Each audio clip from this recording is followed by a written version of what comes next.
తాకట్టులో ఉన్న బంగారాన్ని విడిపించి ఆ రోజున్న మార్కెట్ ధర కట్టి మిగిలిన డబ్బును మీకు అందిస్తుంది ఎస్వీఎస్ గోల్డ్. మా శంకర్ వరప్రసాద్ సినిమా హిట్ అయింది రైట్. ఒక 1 వీక్ తర్వాత సక్సెస్ మీట్ అయిపోయింది ఆవాస హోటల్లో. తర్వాత వీఆర్ ఇన్వైటెడ్ టు చిరంజీవి గారి ఇల్లు. Okay right. ఇది ఒక లెజెండరీ యాక్టర్ పక్కన ఒక 50 రోజులు చేయడమే ఒక పెద్ద విషయం అనుకుంటే ఇది బోనస్. ఇది ఇంకో పెద్ద బోనస్. అంటే ఇది ఎక్కడ అంటే ఐ ఫెల్ట్ వెరీ లక్కీ అండి. I have to thank Chiranjeevi garu and Anil అన్న ఫర్. ఎందుకంటే అనిల్ అన్న మెసేజ్ మీ నా ఫోన్ మీద. ఆయన మెసేజ్ వచ్చింది, హాయ్ అభినవ్, నేను అనిల్ రావుపూడిని మాట్లాడుతున్నా, how are you sir. Hello sir, hi, how are you sir, ఇది అంటే ఒకసారి మాట్లాడదామంటే ఎస్ సార్ అని వెంటనే ఇదే సార్ మీ నెంబర్, నేనే కాల్ చేశాను. అవును అభినవ్, ఒకసారి ఇక్కడ ఇట్లా ఆఫీస్లో ఒకసారి రాగలవా, లెట్స్ మీట్. Sure sir. వెళ్ళిపోతే సార్ ఇట్లా సినిమా అనుకుంటున్నాను నేను, నీకు రోల్ ఉంది, అది ఇది. ఏంటి సార్ ఎవరి సినిమా? ఎందుకంటే నాకు అప్పటికే తెలుసు అనిల్ రావుపూడి గారు ఈజ్ డూయింగ్ విత్ చిరంజీవి గారు. ఏంటి ఏ సినిమా సార్? ఒకసారి ఆయన తోటి కన్ఫర్మేషన్ తీసుకుందాం. ఇంకో షేడ్ బయటకు వచ్చింది. మస్తు షేడ్లో ఇదొక షేడ్. ఏంటి సార్ అది, ఏంటి ఆ సినిమా ఏంటంటే చిరంజీవి గారిదయ్యా ఇది సార్. నిజంగా what are you saying sir? Oh shit అనుకొని సార్ అంటే, సార్ అప్పటికి ఫస్ట్ హాఫ్ బాగా అయిపోయింది, సెకండ్ హాఫ్ ఆల్మోస్ట్ అయిపోయింది, ఇంకొన్ని ఏవో చేంజెస్ చేశారు. బట్ సార్ నాకు చూచాయిగా స్టోరీ చెప్పారు. Sir great sir, lovely, thank you. అసలు మీరు నన్ను ఎందుకు అనుకుంటున్నారు ఇలా అని. యాక్చువల్గా మన క్వశ్చన్ ఇదే, మనం ఎటు వెళ్ళిపోయా, నన్ను ఎందుకు మీరు ఈ సినిమాగా అనుకుంటున్నారు అన్న వరకు అడగాలి అనుకున్నది వరకు వెళ్ళి నేను ఆపేసా. ఎందుకు లేరా, ఆయనకు నా మీద ఏమన్నా డౌట్లు తీసి పడుతుంటే మళ్ళీ. ఎందుకంటే చిరంజీవి గారితో నేను ఇప్పుడు మీరు అడిగారు కదా, never even expected to do a film with him, let alone meeting him. I met him. ఆయన ముందు what I thought thank you, amazing. ఇవాళ now I feel like I'm in the industry because I met Chiranjeevi garu. ఇప్పుడు మీరు అన్నారు కదా ఆయన పరిగెట్టుకుంటూ వస్తున్నారు ఇది అని. మాకు సక్సెస్ మీట్ అయిపోయింది, we went to his home, చిన్న సెలబ్రేషన్. తర్వాత కూర్చొని తింటున్నాము. సార్ మన పిఆర్ఓలను పిలిచి he was like, pre release అయిపోయింది, అదే ప్రీ రిలీజ్ అయిపోయి 8 days అయింది, అప్పటికి 8-10 days అయిపోయింది ప్రీ రిలీజ్ అయ్యి. ప్రీ రిలీజ్లో కాదయ్యా బాగానే ఉంది, అందరూ నా గురించి మాట్లాడుతున్నారు, ఇది బాగానే ఉంది, మనము ఆడియన్సెస్ గురించి కూడా ఆలోచించాలి కదా.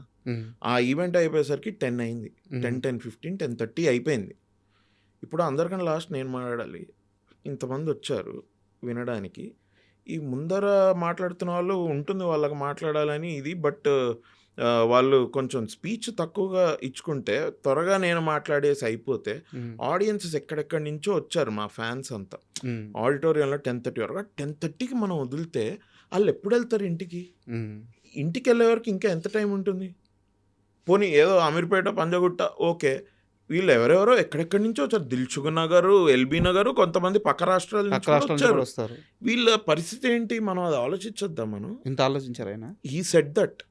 హీ సెడ్ దట్ అందుకే అగైన్ మైండ్లో పెట్టుకొని మా షీల్డ్ ఇచ్చే కార్యక్రమం అయింది కదా.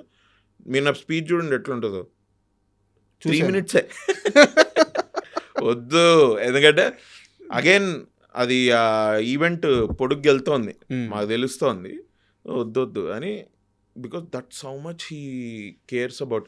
మీరు అడిగితే క్వశ్చన్ మీకు చెప్పడం కాదు, దట్స్ వాట్ హీ డస్. ఆయన అదే చేస్తాడు, ఆయన అదే హీ డస్ దట్. సో మీకు అదే ఆన్సర్ ఇచ్చారు. మీరు మీడియా, మీరు ఇంతమంది కూర్చున్నారు, కెమెరాలు ఉన్నాయని ఒకటి చెప్పి ఒకటి చేసే ఇది కాదు అసలు. ఎందుకు మీకు మీ క్వశ్చన్కి ఆన్సర్ దొరికిందా? ఏదండి, నన్నే ఎందుకు సెలెక్ట్ చేసుకున్నారు అనేది? లేదు, నేను ఇంకా అది అడగలేదు కూడా. I thought let's just be happy with this experience and let me just enjoy working with Chiranjeevi garu. And 2025 పర్సనల్గా అంత మంచి ఇయర్ కాదు నాకు, but professionally this is 1 milestone year. 2025ని నేను డైరీ రాసే అలవాట్లేదు నాకు, కానీ రాస్తే 2025 నుంచి మొదలు పెట్టచ్చు.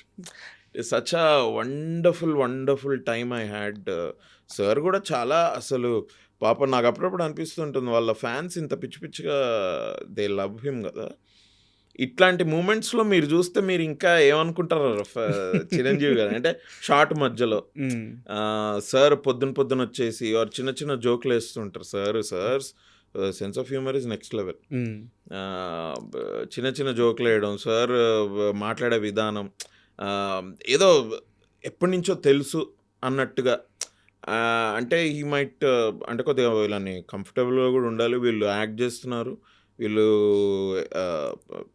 భయపడిపోకూడదు ఏదో అన్న ఆలోచన కూడా చిరంజీవి గారి సెన్స్ ఆఫ్ హ్యూమరు అదే ఆ రోజు షీల్డ్ ఇచ్చే ఫంక్షన్లో మొత్తం ప్రపంచం అంతా చూసింది. మేము చూసాము, అక్కడ లైవ్లో ఉన్న వాళ్ళు చూసారు, ఒక్కరు తప్ప. మీరే లేదు, నేను ఇంటికి వెళ్ళంగానే నేను చూసా. ఎక్కడున్నాడు అభినవ్? ఏం జరిగింది అసలు? అదే ఆ రోజు ఏంటంటే I had to go to a wedding and మాకు నాకు సార్ స్పీచ్ స్టార్ట్ అయినప్పుడు కూడా నాకు తెలుసు, బికాజ్ నేను టైం 1-10 సార్లు టైం చూసుకుంటా ఉండే. 9:50 9:55 స్టార్ట్ చేశారు. సార్ స్పీచ్ స్టార్ట్ చేసిన తర్వాతే నేను వీళ్ళు ఏంటంటే సార్ బాడీ గార్డ్స్ వాళ్ళు అప్పటికే క్లియర్ చేస్తున్నారు కింద, జరగండి ఇదంటే నేను అనుకున్నా ఒక టైం అయింది కదా సార్ అప్పుడు అట్లా అన్నారు, ఎక్కువ మాట్లాడరేమో, ఐ థింక్ అయిపోతుంది అనుకుంటా. And I had to go to a wedding. Okay, 9 o'clock ఆ రోజు మాకు ఇంకొక పార్టీ ఉండింది మొత్తం ఫిల్మ్ వాళ్ళతోటే. 9కి మాకు చెప్పింది ఏంటంటే 6:30కి వచ్చేయండి, 8:30 వరకు అయిపోద్ది, 9కి మనం 0:40కి వెళ్ళాలి. అక్కడ మొత్తం అందరు టీం మళ్ళీ కలుస్తున్నాం. 9 ఓకే డన్. నేను అది చూసుకొని అందరికి బాగా చెప్పేసి వెళ్ళిపోదాం అనుకున్నాను. 9:45 9:50కి సార్కి మైక్ వచ్చింది ఫర్ హిమ్ టు టాక్. నాకు అదొకటి నేను ముందే అనుకున్నా ఏంటంటే ఓకే పార్టీకి నేనే వెళ్ళాను, బట్ దీనికైతే 100% పెళ్ళికి వెళ్ళాలి. పెళ్ళి ఉండింది. అండ్ పెళ్ళి ఏంటంటే ఆ రోజు పెళ్ళి కాదు, నెక్స్ట్ 2-3 days తర్వాత పెళ్ళి ఉండింది. My parents had to go to, మా బ్రదర్ ఈజ్ ఇన్ కెనడాలో ఉంటాడు, వాడు ఇప్పుడు ఇక్కడ ఉన్నాడు, వెడ్డింగ్కే వచ్చాడు, వాళ్ళ missus brother wedding. Okay, so usually నేను వెడ్డింగ్స్కి ఎక్కువ వెళ్ళే రకం కాదు. మా కజిన్స్ అనుకోండి నా వైపు కజిన్స్, ఇది మా సిస్టర్ ఇన్ లా వాళ్ళ ఫ్యామిలీ కదా, కొంచెం I thought okay no I had to go because sister in law's father also likes me a lot and there Punjabis బేసిక్గా. అలా హాస్పిటాలిటీ అది నెక్స్ట్ లెవెల్, వాళ్ళు అట్లా రాకపోతే వాళ్ళు ఫీల్ అయిపోతారు కూడా. ఇవన్నీ నేనేంటంటే మా parents they had to go to their home next day మార్నింగ్కి ఏదో ప్రిపరేషన్. సో మా మమ్మీ ఏవో ఇవ్వడానికి వెళ్ళాలి and they pack their bags. వీళ్ళంతా అలంకృత రిసార్ట్కి వెళ్తున్నారు night time or next day వెళ్ళాలి. మా అమ్మ వాళ్ళు అక్కడే ఉండి పొద్దున వీళ్ళతో పాటు వెళ్ళిపోదామని. మా బ్రదర్ ఈవినింగే వెళ్ళిపోయాడు. నేను అన్న అమ్మాయి ఏంటి సరే నేను వస్తా కదా, ఇది 8:30కి అయిపోద్ది, మ్యాక్సిమం 9-9:15కి ఇంట్లో ఉంటానే, వస్తే నేను తీసుకెళ్ళిపోతా, ఐ విల్ డ్రాప్ యూ చేసి ఒకసారి హలో హాయ్ అంకుల్కి మనోడికి కూడా హలో హాయ్ చెప్పేసి నేను వచ్చేస్తా, తర్వాత మళ్ళీ వెడ్డింగ్కి రేపు వస్తాయి. ఓకే 9:45 9:50 అయిపోతుంది. అండ్ మా అమ్మ నాకు అప్పటికే ఒక 2-3 సార్లు మెసేజ్ చేసింది, ఏం చేద్దాంరా ఏంట్రా అని. సరేలే అని నేను అప్పటికి ప్రొడ్యూసర్ గారికి చెప్పి, మన శరణ్య అనుకుంటా గోల్డ్ బాక్స్, ఆవిడకి చెప్పి ఏమనుకోద్దు ఒకసారి చెప్పి అని డైరెక్టర్ గారు నాకు కూడా నమస్తే పెట్టేసి I left. I think sir అప్పుడు వెన్ హీ వాస్ టాకింగ్ ఇంకా ఆబ్వియస్లీ అభినయుడి లేదు అయిపోయింది, బాస్ వేసేసారు. నేను మీకు అన్నిటికంటే పెద్ద ఇది చెప్తా, షూటింగ్ అంతా sir you see how what a man he is. First రోజు మార్నింగ్ అలాగని సార్ నమస్తే సార్ అని కాళ్ళకి దాని yes my friend come my friend, ఏంటి ఎలా జరుగుతుంది అది రైట్, వైభవ్ ఎలా జరుగుతుంది అని. నేను ఒక రోజు సార్ నా పేరు అంటే సుష్మిత గారు ఉన్నారు, సుష్మిత గారు వైభవ్ అట, అయ్యో వైభవ్ అట చూడు. నేను సార్ నా పేరు వైభవ్ కదా సార్, అభినవా ఓకే ఓకే ఏమయ్యా కొంచెం ఏజ్కి ఇది ఇవ్వండి అయ్యా, ఏంటి పేరు మర్చిపోతే ఏమైంది ఇప్పుడు అది అన్నట్టు కొద్దిగా నార్మల్గా అలా వెరీ కూల్గా సార్ మాట్లాడతారు. ఓకేలే సార్ నో ప్రాబ్లం, నేను నా పేరు మీ నోట వింటే చాలా హ్యాపీగా ఉంటుందని చెప్పుకోవడం, కానీ మీరు ఏ పేరు పెడితే నా పేరు అదే, I have no problem. Shooting అప్పుడంతా వైభవ్ అని పిలిచారు. ప్రీ రిలీజ్లో when he was talking about me he said Abhinav. Correct, చూసారా మీరు? ఎందుకంటే ఇప్పుడు ప్రీ రిలీజ్లో కూడా గోలా ఇది అండ్ ప్రీ రిలీజ్ వరకు మేము షూట్ ఎప్పుడో అయిపోయింది మాది, 20-25 రోజులుగా నన్ను కూడా చూడలేదు. సో మీకు గుర్తు పెట్టే ఇది కూడా ఉండదు. సో అట్లా అనమాట సార్ కూడా అసలు హీస్ 69-70 ఇయర్స్ ఏమో కానీ he's very active, young at heart. He's amazing sir, నిజంగా హీస్ వెరీ. బట్ మీకు తెలియకుండా మీరు ఇంకో పెద్ద సీక్రెట్ రివీల్ చేశారు ఇప్పుడు. ఏది? సారు పేరు పిలిచేటప్పుడు దగ్గరగా ఉండే పేరుతో పిలిచేస్తుంటారని చెప్పారు కదా ఇప్పుడు. యాక్చువల్గా ఇదే ప్రాబ్లం రామ్ చరణ్ గారికి చాలా ఎక్కువ ఉందని మనకి ఎన్టీఆర్ గారు RRR ప్రమోషన్స్లో చెప్పున్నారు. అవునా? రామ్ చరణ్ గారు అంటే దగ్గర మనిషి, అంటే వారికి ఏదో డ్రైవింగ్, స్విమ్మింగ్ సంథింగ్ ఏదో నేర్పించడానికి వచ్చిన మనిషిని ఓకే ఓకే ఓకే రకరకాల పేర్లో పిలిచేవాళ్ళు.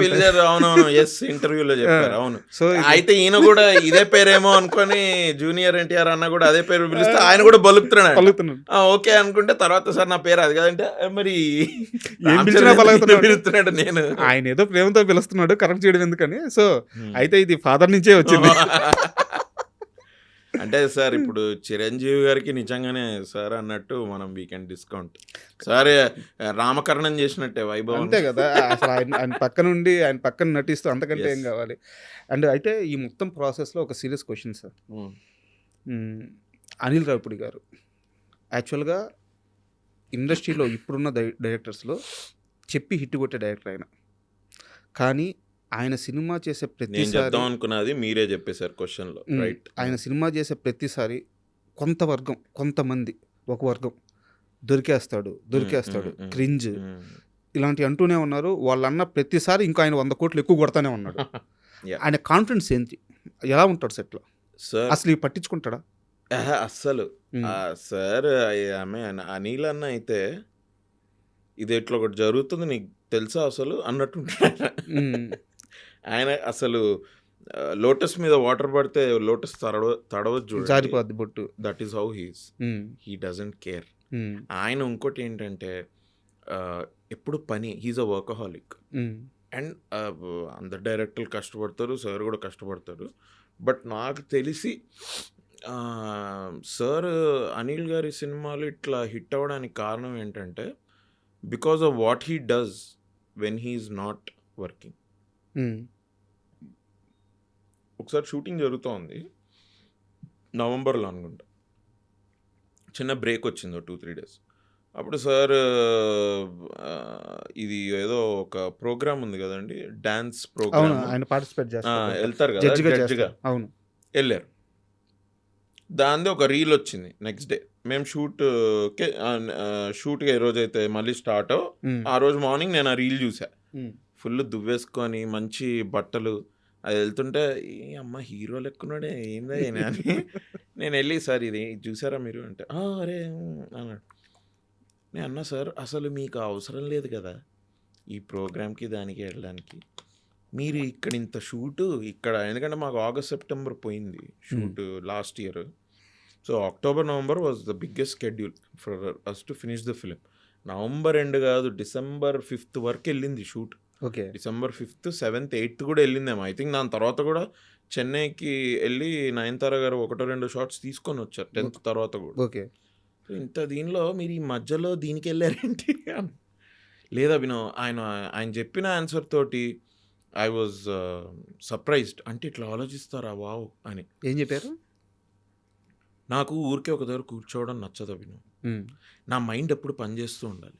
నేను ఏదో ఒక దానిలో నా మైండ్ని నేను ఎంగేజ్ చేసుకుని I have to keep working. నాకు ఏం పని లేకపోతే చిరాకు పుడుతుంది.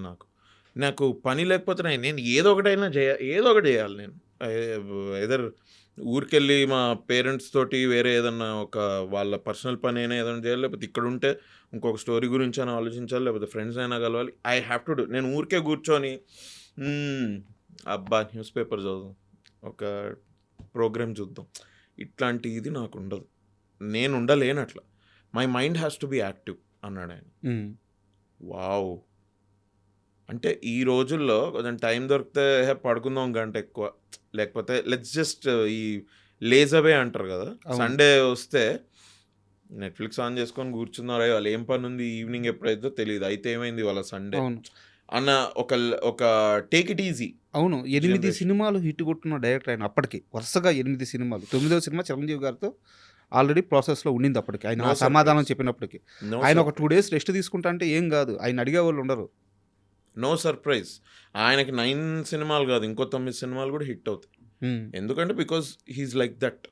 అండ్ నేను షూటింగ్ అప్పుడు కూడా చూశాను కదా సార్. సార్ అనిల్ అన్న, సమీర్ గారు అదొక సచిన్ సెహ్వాగ్ పార్ట్నర్షిప్ లాగా. ఆయన మైండ్లో ఏం నడుస్తుంది ఈయనకు తెలుసు, ఈయన మైండ్లో ఏం నడుస్తుంది ఆయనకు తెలుసు. వాళ్ళిద్దరు పిచ్ మీద పార్ట్నర్షిప్ చేసుకుంటూ వెళ్తే 100 రోజులు 100 సెంచరీ తర్వాత సెంచరీ 100 పార్ట్నర్షిప్ అవుతూనే ఉంటుంది. ఆయన ఇప్పటికీ ఐ థింక్ ఇద్దరు కలిసి 3 సినిమాలు చేసినట్టున్నారు. అవునవును. నేను సెట్ మీద చూశాను కదా సార్. బేసిక్గా 8:30 అని చెప్తారు. Chiranjeevi sir being Chiranjeevi sir, he comes off at 8 only. Then they start shooting. ఆ రోజు ఎత్తుకున్న సీన్ 5 పేజీలు అవనివ్వండి, 8 పేజెస్ అవనివ్వండి, 10 పేజెస్ అవనివ్వండి, ఎన్ని షార్ట్లైనా ఉండనివ్వండి, ఈవినింగ్ 5:30, 5:45 వరకు అయిపోతాయి. ఫినిష్ అవ్వాలి. అయిపోతాయి. అవ్వాలి ఏం లేదు, అయిపోతాయి అంతే. అది మసూరిలోనే కానివ్వండి, హైదరాబాద్లోనే కానివ్వండి. అండ్ ఊరికే తీసేయడం కాదు. మీరు సినిమా చూసారు కదా, ఎక్కడ ఏదో చుట్టేశారు, ఏం లేదు. ఏదో అశ్రద్ధతో తీశారు అన్నట్టు ఏం ఉండదు అక్కడ. ఎవ్రీథింగ్ ప్లాన్ బట్టి. And he so planned and he knows everything. ఆయనకి మొత్తం సినిమా ఆయన రాసుకున్నప్పుడే ఆయన ఐ థింక్ చూసేస్తారు అనుకుంటా. I think every director does that. మరి అందుకనే ఆయన 70 days 80